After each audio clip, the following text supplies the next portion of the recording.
നമസ്കാരം. സന്ധ്യാദീപത്തിലേക്ക് എല്ലാ സജ്ജനങ്ങൾക്കും സ്വാഗതം.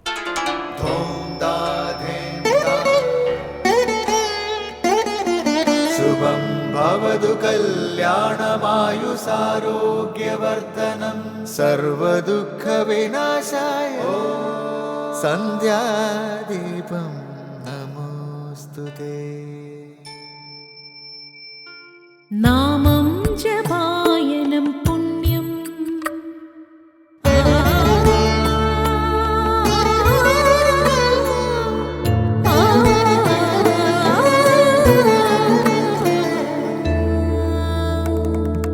നാമം ജപായനം പുണ്യം നിരുപമദീപാങ്കുരം പോലെ സ്വരശ്രുതിലയവരമതുലം ദീവാങ്കണം മോക്ഷസംഗീതസാരം നീളും വഴിത്താരയിൽ ജീവതാരം മന്ത്രാലാപം മായാവിൻ നിൻ പ്രസാദം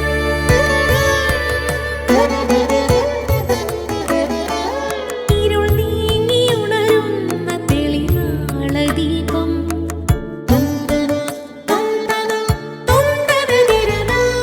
ഇരുൾ നീങ്ങിയുണരുന്ന തെളിനാളദീപം പ്രണവാമൃതം ചൊരിയുന്ന ദീപം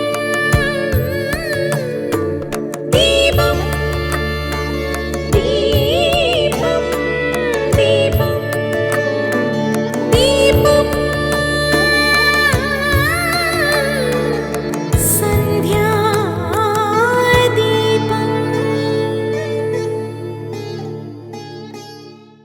ആധ്യാത്മികതയാണ് മതത്തിൻ്റെ അകക്കാമ്പ്.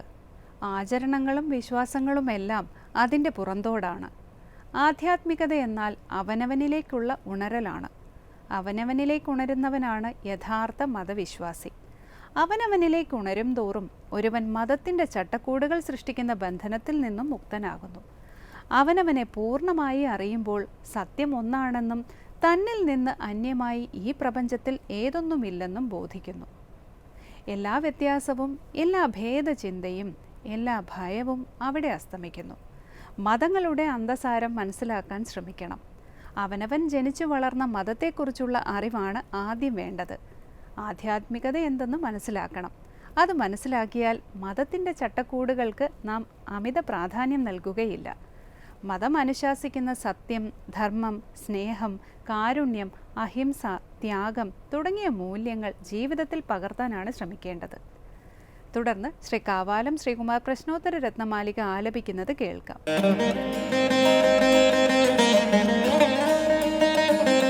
കസ്യ ക്രിയാ ഹി സഫലാ യത് പുനരാചാരവാൻ ശിഷ്ടഃ കശിഷ്ടോ യോ വേദ പ്രമാണവാൻ കോഹത ക്രിയാഭ്രഷ്ടഃ. കസ്യ ക്രിയാ ഹി സഫലാ യത് പുനരാചാരവാൻ ശിഷ്ടഃ കശിഷ്ടോ യോ വേദ പ്രമാണവാൻ കോഹത ക്രിയാഭ്രഷ്ടഃ. അടുത്തതായി ശങ്കര സ്തോത്രാമൃതം. ശ്രീ ശങ്കരാചാര്യരുടെ പ്രശ്നോത്തര രത്നമാലികയിലെ 49 ശ്ലോകത്തിലെ ചോദ്യമാണ് ഇന്ന് ശങ്കര സ്തോത്രാമൃതത്തിൽ സ്വാമി ചിദാനന്ദപുരി വ്യാഖ്യാനിക്കുന്നത്. യജ്ഞം എന്താണെന്ന ചോദ്യത്തിന് ആചാര്യൻ നൽകുന്ന മറുപടി ശ്രേഷ്ഠത തരുന്നതാണ് യജ്ഞം എന്നാണ്. യജ്ഞം, ദാനം, തപസ് എന്നിവ മനുഷ്യനെ പരിശുദ്ധമാക്കുന്നു. ഇതിനെക്കുറിച്ച് സ്വാമി ചിദാനന്ദപുരി വിവരിക്കുന്നത് കേൾക്കാം.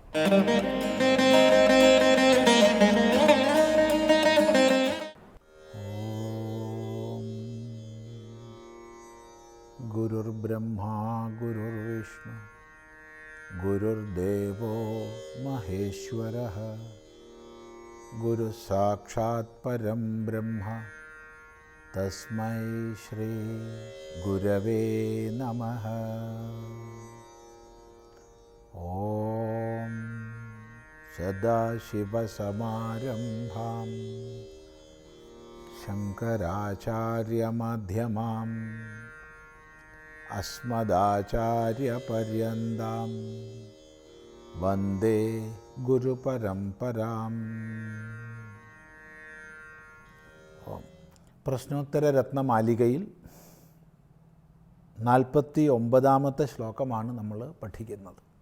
ആരാണ് ഗൃഹസ്ഥാശ്രമി എന്നുള്ള ചോദ്യത്തിന് യാതൊരാൾ യജ്ഞം ചെയ്യുന്നുവോ അയാൾ എന്ന് മറുപടി പറഞ്ഞു.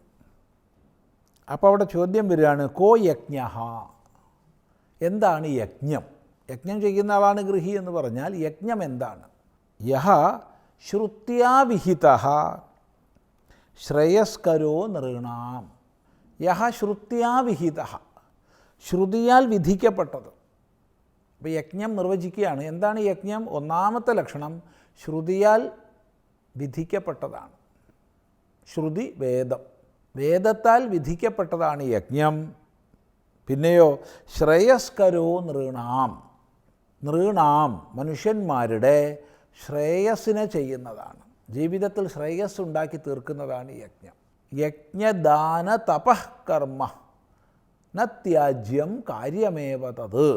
യജ്ഞോ ദാനം തപശ്ചൈവ പാവനാനി മനീഷിണാം എന്ന് ഗീത പറയുന്നത് ശ്രദ്ധേയമാണ്. യജ്ഞം, ദാനം, തപസ് ഇവ മനുഷ്യനെ പരിശുദ്ധമാക്കി തീർക്കുന്നതാണ്. അതുകൊണ്ട് അവ ജീവിതത്തിൽ നമ്മൾ ഉപേക്ഷിക്കരുത്. കാര്യമേവ തത്, അത് ചെയ്യുക തന്നെ വേണം. യജ്ഞം, ദാനം, തപസ് ഇത് മൂന്നും ചെയ്യണം. ഇപ്പം യജ്ഞം പാവനാനി മനീഷിണ, മനുഷ്യനെ പവിത്രമാക്കുന്നതാണ്, പരിശുദ്ധമാക്കുന്നതാണ്.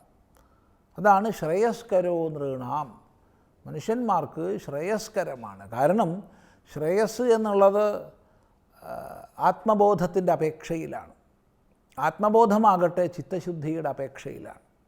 അതുകൊണ്ട് ചിത്തശുദ്ധിയിലൂടെ ശ്രേയസത്തിലേക്ക് നയിക്കുന്നതാണ് യജ്ഞം, കർമ്മം. ഇത് ഓർമ്മിക്കുക. അപ്പം അതുകൊണ്ട് വേദവിഹിതമായ സത്കർമ്മമാണ് യജ്ഞം എന്നർത്ഥം.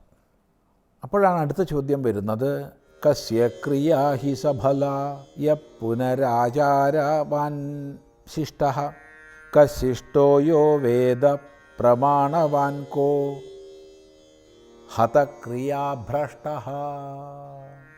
കസ്യ ക്രിയാ ഹി സഫല യ പുനരാചാരവാൻ ശിഷ്ടഃ കശിഷ്ടോ യോ വേദ പ്രമാണവാൻ കോ ഹതക്രിയാഭ്രഷ്ടഃ. കസ്യ ക്രിയാ ഹി സഫല. ക്രിയാ കസ്യ സഫല, ആർക്കാണ് ക്രിയ സഫലമാകുന്നത്? അപ്പം നമ്മൾ ലൗകികമായും വൈദികമായും പല ക്രിയകളെ ചെയ്യുന്നു.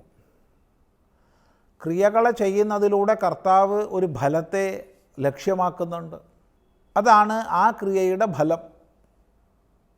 അതിനെ വ്യാകരണ ഭാഷയിൽ കർമ്മമെന്ന് പറയാം, ലോകസാമാന്യ ഭാഷയിൽ ഫലമെന്നും പറയാം. അപ്പോൾ ഫലം ആർക്കാണ് സിദ്ധമാകുന്നത്, സഫലമാകുന്നത്? ആരുടെ ക്രിയകളാണ് സഫലമായി തീരുന്നത്? ഇതാണ് ചോദ്യം. മറുപടി, യഹ ആചാരവാൻ ശിഷ്ടഃ.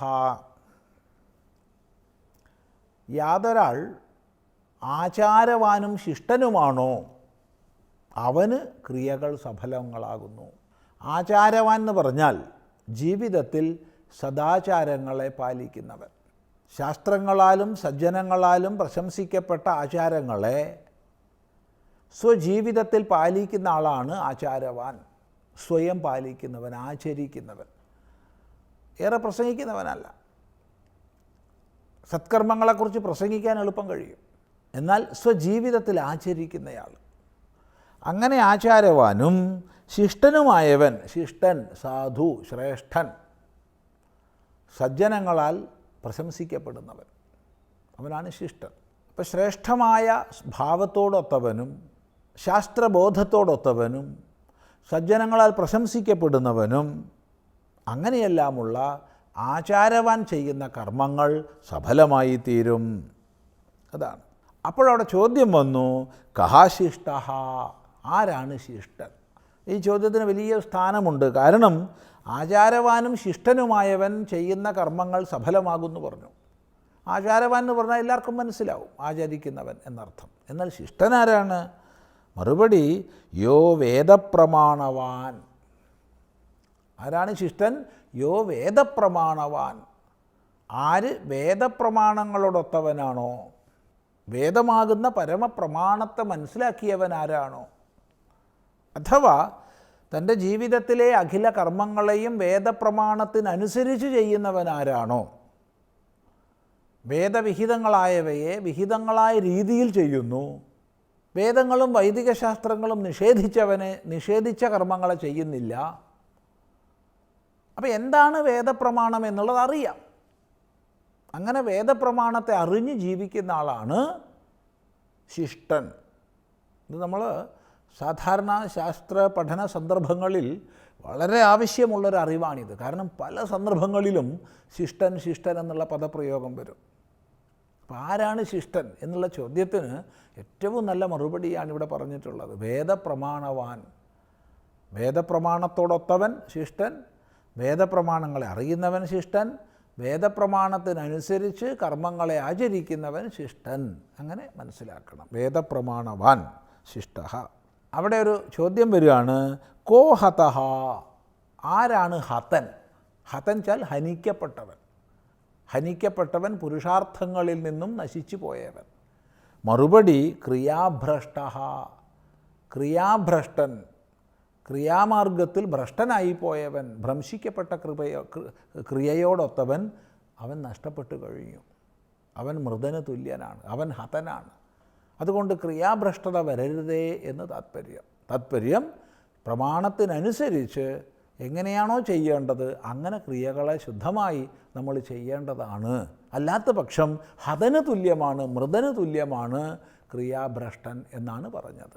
തുടർന്നുള്ള ഭാഗം നമുക്ക് അടുത്ത പ്രാവശ്യം ശ്രദ്ധിക്കാം.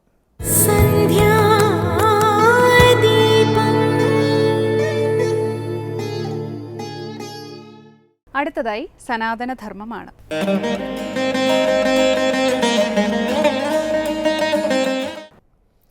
ഓം അമൃതേശ്വരി നമഃ.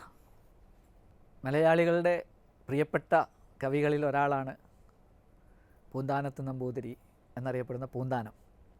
വള്ളത്തോളിൻ്റെ ഭക്തിയും വിഭക്തിയും എന്ന പ്രസിദ്ധമായ കവിതയിൽ വളരെ ലളിതമായി പൂന്താനത്തെ നമുക്ക് പരിചയപ്പെടുത്തുന്നുണ്ട്.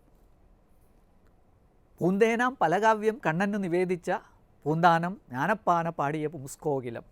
ഇതിൽ പൂന്താനത്തിൻ്റെ സമഗ്ര സംഭാവനകൾ എന്താണെന്ന് വള്ളത്തോൾ സൂചിപ്പിക്കുന്നു. മഹാനായ മറ്റൊരു കവിയായിരുന്നു വള്ളത്തോൾ. അദ്ദേഹം കവിതയുടെ ശൈലിയിൽ ചുരുക്കി അർത്ഥഗർഭമായി പറയുന്നു, പൂന്തേനാം പലകാവ്യം കണ്ണനു നിവേദിച്ച പൂന്താനം. കണ്ണന്, ശ്രീകൃഷ്ണന് നിവേദ്യമായിട്ട് അനേകം കാവ്യങ്ങൾ സമർപ്പിച്ച പൂന്താനം. എങ്ങനെയുള്ള കാവ്യങ്ങൾ? പൂന്തേൻ പോലെയുള്ള കാവ്യങ്ങൾ, മധുരമധുരമായ കാവ്യങ്ങൾ. പിന്നെ ഒരു വിശേഷണം കൂടി വള്ളത്തോൾ കൊടുക്കുന്നു, ജ്ഞാനപ്പാന പാടിയ പുംസ്കോകിലം.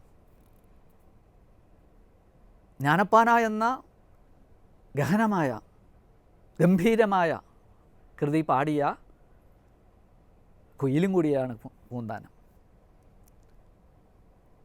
നമുക്കെല്ലാം പൂന്താനത്തിൻ്റെ കൃതികളിൽ അല്പമെങ്കിലും പരിചയമുണ്ടാകും. മലയാളികൾക്കെല്ലാം പൂന്താനത്തെക്കുറിച്ച് എന്തെങ്കിലുമൊക്കെ അറിയാതിരിക്കില്ല. കാരണം ജ്ഞാനപ്പാനയുടെ ശീലുകളെല്ലാം കേൾക്കാത്ത മലയാളികളുണ്ടാവുകയില്ല.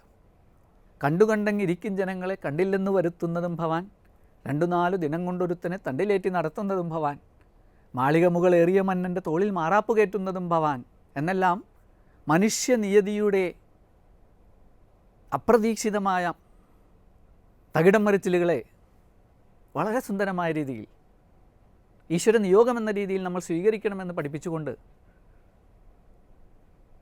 വിളംബരം ചെയ്യുന്ന വരികൾ ജ്ഞാനപ്പാനയിൽ നമുക്ക് കാണാൻ സാധിക്കും. പക്ഷേ ജ്ഞാനപ്പാന മാത്രമല്ല പൂന്താനത്തിൻ്റെ കൃതി. ജ്ഞാനപ്പാനയെക്കുറിച്ച് നമുക്ക് ചെറുതായിട്ട് സംസാരിക്കാം കുറച്ച് കഴിയുമ്പോൾ, ഒരു 2 മിനിറ്റിന് കഴിഞ്ഞാൽ. അതിനു മുമ്പ് പൂന്തേനാം പലകാവ്യം കണ്ണന് നിവേദിച്ച എന്ന ആ കാര്യം നമ്മൾ മറക്കരുത്. പൂന്താനത്തിൻ്റെ ഏറ്റവും സുന്ദരമായ ഒരു കൃതിയാണ് ഭാഷാ കർണാമൃതം. സംസ്കൃതത്തിലൊരു കർണാമൃതമുണ്ട്, ശ്രീകൃഷ്ണ കർണാമൃതം. ലീലാശുകൻ അല്ലെങ്കിൽ വില്വമംഗലം എഴുതിയ കൃതിയാണ് ശ്രീകൃഷ്ണ കർണാമൃതം. അതിൽ ശ്രീകൃഷ്ണൻ്റെ പല പല ചിത്രങ്ങൾ, പല പല ബിംബങ്ങൾ നമുക്ക് കാണാൻ സാധിക്കും. അത് സംസ്കൃതത്തിലാണെങ്കിൽ മലയാളത്തിൽ അതുപോലെ ശ്രീകൃഷ്ണൻ്റെ പല പല ചിത്രങ്ങളെ ശബ്ദങ്ങൾ കൊണ്ട് വരച്ച് കാണിക്കുന്ന ഒരു കൃതിയാണ് ഭാഷാകർണാമൃതം. അതുപോലെ പൂന്താനം രചിച്ച വളരെ സുന്ദരമായ മറ്റൊരു കൃതിയാണ് സന്താനഗോപാലം പാന. സന്താനഗോപാലം എന്ന് വെച്ചാൽ ഭഗവാൻ ശ്രീകൃഷ്ണൻ അർജുനനോടൊത്ത് വൈകുണ്ഠത്തിൽ ചെന്ന് ഒരു ബ്രാഹ്മണന് നഷ്ടപ്പെട്ട 10 കുട്ടികളെ തിരിച്ചു കൊണ്ടുവരുന്ന കഥയാണ്. അത് വളരെ പ്രസിദ്ധമാണ്. കഥകളിയുണ്ട്, അതിൽ ആട്ടക്കഥയുണ്ട്, അതുപോലെ ഓട്ടംതുള്ളലുണ്ട്. ഭാഗവതത്തിലെ കഥയാണത്. അത് പൂന്താനം ലളിതമായ മലയാളത്തിൽ ഒരു പാട്ട് ശൈലിയിൽ എഴുതിയിരിക്കുകയാണ്. അതിലെ വൈകുണ്ഠ വർണ്ണനയെല്ലാം ഒരുപാൾ പ്രത്യക്ഷത്തിൽ വൈകുണ്ഠം കണ്ടോ എന്ന് തോന്നിക്കുമാറ് സുന്ദരങ്ങളാണെന്നാണ് പറയുന്നത്. അതുപോലെ ഭഗവാന്റെ നാമം 108 പ്രാവശ്യം ചൊല്ലുവാൻ ഉപകരിക്കുന്ന 108 ഹരി എന്നു പേരായ ഒരു കൃതി പൂന്താനത്തിൻ്റെ ഉണ്ട്. ഓരോരോ വരികളുടെയും അവസാനം കൃഷ്ണഹരേ എന്നായിരിക്കും വരിക. അങ്ങനെ ശ്രീകൃഷ്ണ കഥ മുഴുവനും 108 ശീലുകളിലൂടെ അവതരിപ്പിക്കുന്ന സുന്ദരമായൊരു കൃതി. ഇത് പലരും വീടുകളിൽ സന്ധ്യാനാമമായി ചൊല്ലുന്ന കൃതിയാണ്. പണ്ട് കാലത്തൊക്കെ ചൊല്ലിയിരുന്ന കൃതിയാണ് 108 ഹരി. പിന്നെ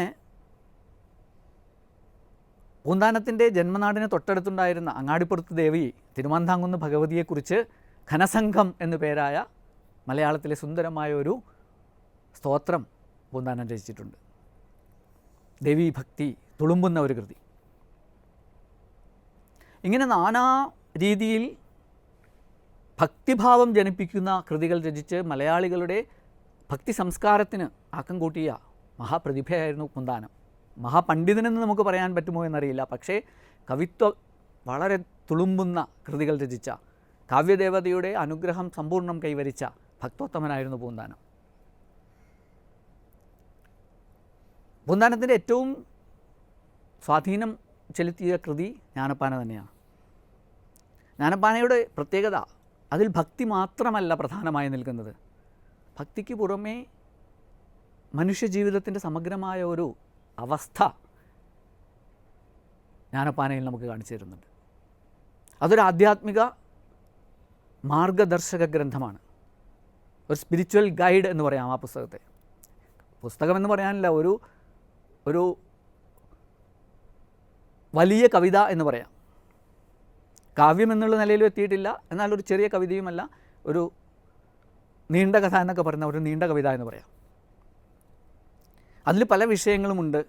ഈശ്വരമഹിമ, ഈശ്വരൻ്റെ നാമത്തിൻ്റെ മഹിമ, മനുഷ്യജീവിതത്തിൻ്റെ നിസ്സാരത, മനുഷ്യജീവിതം എങ്ങനെയാണ് പൂർവ്വകർമ്മങ്ങൾ കൊണ്ട് നിയന്ത്രിക്കപ്പെടുന്നത്, പ്രാരബ്ധങ്ങൾ നമ്മളെ എങ്ങനെ ജീവിതത്തിൽ സ്വാധീനിക്കുന്നു, അതുപോലെ ഈ ഭാരതഭൂമിയിൽ ജനിക്കാൻ കഴിഞ്ഞതിൽ നമുക്ക് കിട്ടിയ അനുഗ്രഹം എന്താണ്, പിന്നെ മനുഷ്യരുടെ ആചാരങ്ങളിലുള്ള കാപട്യങ്ങൾ അതെല്ലാം തിരുത്തി നേർവഴിക്ക് ഋജുവായ രീതിയിൽ ജീവിക്കണമെന്നുള്ള ഉപദേശം. ഇങ്ങനെ ജീവിതത്തെ സമഗ്രമായി പുഷ്ടിപ്പെടുത്തുവാൻ, കൂടുതൽ മെച്ചപ്പെടുത്തുവാൻ വേണ്ട എല്ലാ ഉപദേശങ്ങളും ജ്ഞാനപ്പാന എന്ന ഒരു ഗ്രന്ഥത്തിൽ നമുക്ക് കാണാൻ സാധിക്കും. ജ്ഞാനപ്പാന നിരന്തരം പാരായണം ചെയ്യുകയും മനനം ചെയ്യുകയും ചെയ്യുന്ന ഒരാൾക്ക് വേറെ ഒരു ഗ്രന്ഥത്തിൻ്റെ ആവശ്യമില്ല എന്ന് പറയാം. തുടക്കത്തിൽ തന്നെ ജ്ഞാനപ്പാനയിൽ എന്താണ് പറയുന്നത്? ഗുരുനാഥൻ തുണ ചെയ്യുക സന്തതം, തിരുനാമങ്ങൾ നാവിന്മേൽ എപ്പോഴും പിരിയാതെ ഇരിക്കണം നമ്മുടെ നരജന്മം സഫലമായി ഇടുവാൻ. ഗുരുവിനെ വന്ദിച്ചുകൊണ്ടാണ് തുടങ്ങുന്നത്. എന്തൊരു കാര്യത്തിലും ഗുരുവിൻ്റെ അനുഗ്രഹം വേണം. ആ ഗുരുനാഥൻ എന്തിനനുഗ്രഹിക്കണം? നമ്മളെ ഈശ്വര സ്മരണയുള്ളവരാക്കി തീർക്കുവാൻ അനുഗ്രഹിക്കണമെന്നാണ് ഈ പൂന്താനം തുടക്കത്തിൽ തന്നെ പറയുന്നത്. അങ്ങനെ മനുഷ്യ ജീവിത ലക്ഷ്യം ഈശ്വര സ്മരണമാണെന്നും ഈശ്വര സാക്ഷാത്കാരമാണെന്നും ഓർമ്മിപ്പിച്ചുകൊണ്ട് ആരംഭിക്കുന്ന ആ ജ്ഞാനപ്പാന മുന്നോട്ട് പോകുന്തോറും പല പല തത്വങ്ങളെയാണ് പറയുന്നത്. ഈ ലോകത്തിൻ്റെ സ്വഭാവം ഇത് നശ്വരമാണെന്ന് സൂചിപ്പിക്കുന്ന വരി തുടക്കത്തിൽ തന്നെ നമുക്ക് കാണാം. കണ്ടതൊന്നുമേ സത്യമല്ലെന്നത് മുമ്പേ കണ്ടിട്ടറിയുന്നിതു ചിലർ. പ്രത്യക്ഷത്തിൽ കാണുന്ന ഈ പ്രപഞ്ചമൊന്നും പരമാർത്ഥമല്ല, ഇതിൽ നമ്മൾ കുടുങ്ങിപ്പോകരുത്, ഇതിനെ അതിക്രമിച്ച് ഈശ്വരനിലേക്ക് എത്തിച്ചേരണം എന്ന ആ സൂചന ചില മഹാന്മാർ, ചില ജ്ഞാനികൾ നമുക്ക് നൽകുന്നു എന്ന് തുടക്കത്തിൽ തന്നെ പറയുന്നു. പക്ഷെ നമ്മളിതൊന്നും മനസ്സിലാക്കാതെ പോകുമ്പോൾ ഉണ്ടാകുന്ന നഷ്ടം എന്താണെന്ന് പൂന്താനം ജ്ഞാനപ്പാനയിൽ പറയുന്നു. എന്താണ്? മനുഷ്യജന്മം പാഴാക്കിക്കളയുന്നു, ചുട്ടുതിന്നുന്നു എന്നാണ് പറയുന്നത് ജ്ഞാനപ്പാനയിൽ. വിദ്യ കൊണ്ട് അറിയേണ്ടതറിയാതെ വിദ്വാൻ എന്ന് നടിക്കുന്നത് ചിലർ, ബ്രാഹ്മണ്യം കൊണ്ട് കുന്തിച്ചു ബ്രഹ്മാവും തനിക്കൊക്കാ ചിലരെന്ന്, ഇങ്ങനെ പണ്ഡിതന്മാരുടെ കാപട്യങ്ങൾ, ജാതികൾ കൊണ്ടുള്ള ആ കുശുമ്പുകൾ അല്ലെങ്കിൽ പൊങ്ങച്ചങ്ങൾ, അതുപോലെ തന്നെ അത്യാഗ്രഹം കൊണ്ടുണ്ടാകുന്ന ദോഷങ്ങൾ, ഇതെല്ലാം ജ്ഞാനപ്പാനയിൽ കാണാം. അർത്ഥമെത്ര വളരെയുണ്ടായാലും തൃപ്തിയാകാം മനുഷ്യനൊരു കാരം. അങ്ങനെ ഭൗതികമായ നേട്ടങ്ങൾ കൊണ്ട് മാത്രം മനുഷ്യൻ തൃപ്തി നേടുന്നവനല്ല, മനുഷ്യന് തൃപ്തി നേടുവാൻ സാധിക്കുന്നതല്ല എന്ന് ജ്ഞാനപ്പാനയിൽ പറയുന്നു. ഈ ഉപദേശങ്ങളെല്ലാം നൽകി അവസാനം പൂന്താനം നമ്മളെ എത്തിക്കുന്നത് ഈശ്വരനാമങ്ങൾ ജപിച്ച് വൈകുണ്ഠത്തിന് പോവുവിനെല്ലാവരും എന്ന് പറഞ്ഞുകൊണ്ടാണ്. എല്ലാവരും ഈശ്വരനിൽ എത്തിച്ചേരൂ, അതിനുള്ള മാർഗം ഇതാ ഞാൻ വർണ്ണിച്ചു തന്നിരിക്കുന്നു. അത്രയും സമഗ്രമായ ഉപദേശങ്ങളടങ്ങിയ ജ്ഞാനപ്പാന നമുക്ക് പ്രദാനം ചെയ്ത പൂന്താനം നമുക്കെല്ലാവർക്കും ഏറ്റവും സമാദരണീയനാണ്. നേരത്തെ പറഞ്ഞ പോലെ ഭഗവാന് നിവേദിച്ച അനേകം മഹത് കൃതികളുടെ രചയിതാവായ പൂന്താനം മലയാളികളുടെ സംസ്കാരത്തിൻ്റെ ഔന്നത്യങ്ങൾ, മലയാളികളെ സംസ്കാരത്തിൻ്റെ ഔന്നത്യങ്ങളിലേക്ക് നയിക്കുവാനുതകുന്ന മാർഗദർശനം നൽകിയ ഒരു മഹാപുരുഷനായിരുന്നു.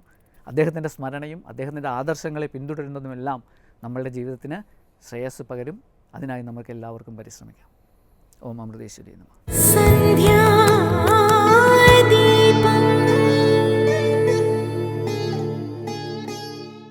തുടർന്ന് ദീപാരാധനയാണ്. ക്ഷേത്ര സന്നിധിയിലെത്തി മംഗളാരതി തൊഴുത് ഇന്നത്തേക്ക് മടങ്ങാം. എല്ലാവർക്കും നമസ്കാരം.